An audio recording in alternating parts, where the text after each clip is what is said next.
Heart rate training. This is brilliant, guys. This has changed the game for me. So what we look at when we look at elite runners is they actually spend 80% of their time working at a low heart rate and the 20% of the time working at a high heart rate. So we want this like polarized approach. 80% you're training at a low heart rate, which I'm going to tell you how to work out in a minute. 20% of the time that you're training here. So say like someone that's doing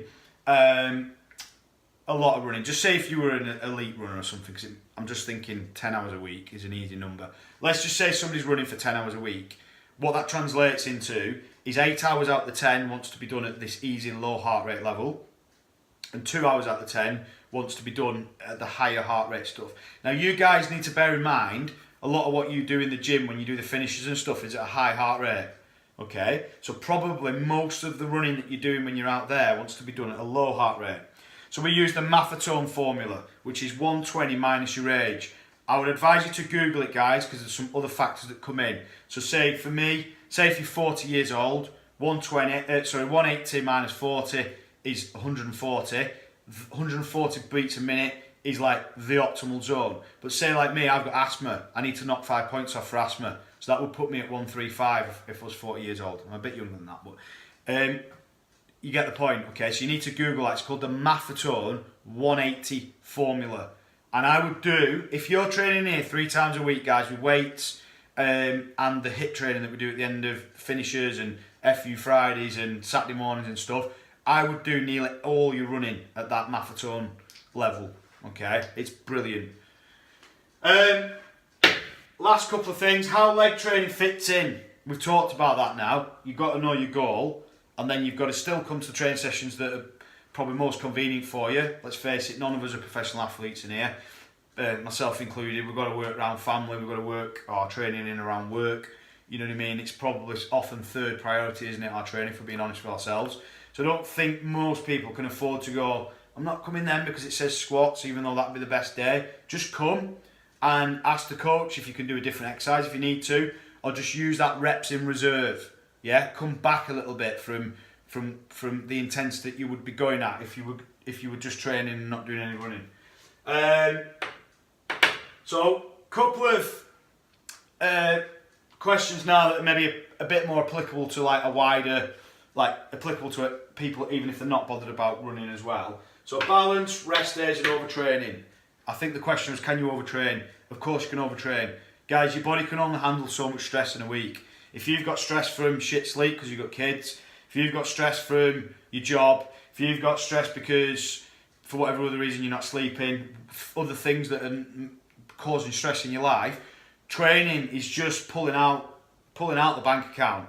Yeah, it's just taking withdrawals. That's what training is. It doesn't matter whether you're running, it doesn't matter whether you're lifting weights, it doesn't matter whether you're doing HIIT training, it doesn't matter what you're doing, training is a stress, okay? You got a bank account, it's making a withdrawal from that bank account, okay? You need to look at stuff. We've done videos on the membership site on how to make deposits into that bank account. So low level work, walking, okay?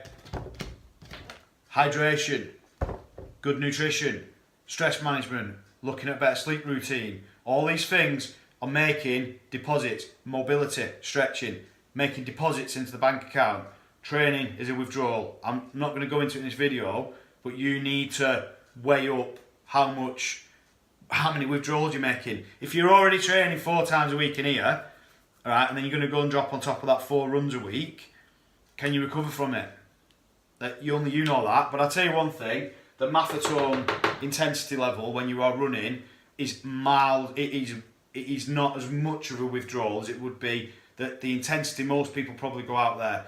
You'll be surprised when you do the MAFFETONE as well, guys. There was one point where I was doing it, and when I first started doing it in January, to keep my heart rate in below 1, I think mine was 142.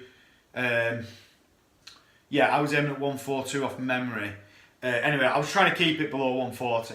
And to keep it there, guys, I was doing it down the canal at the Wigan gym, so it was like a flat bit of ground that I could use to measure what I was doing. And I had to do run-walk, so like jog for 3 minutes, and then walk for 2.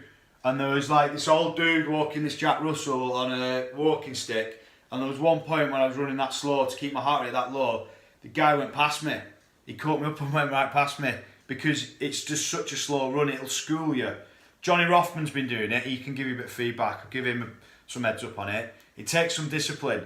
And when we're talking about recovery, that stops you overtraining. So you guys that are doing running outside of here, you've got to read about the MAFFETONE format. I've got his book at home. It's a massive book. It's brilliant.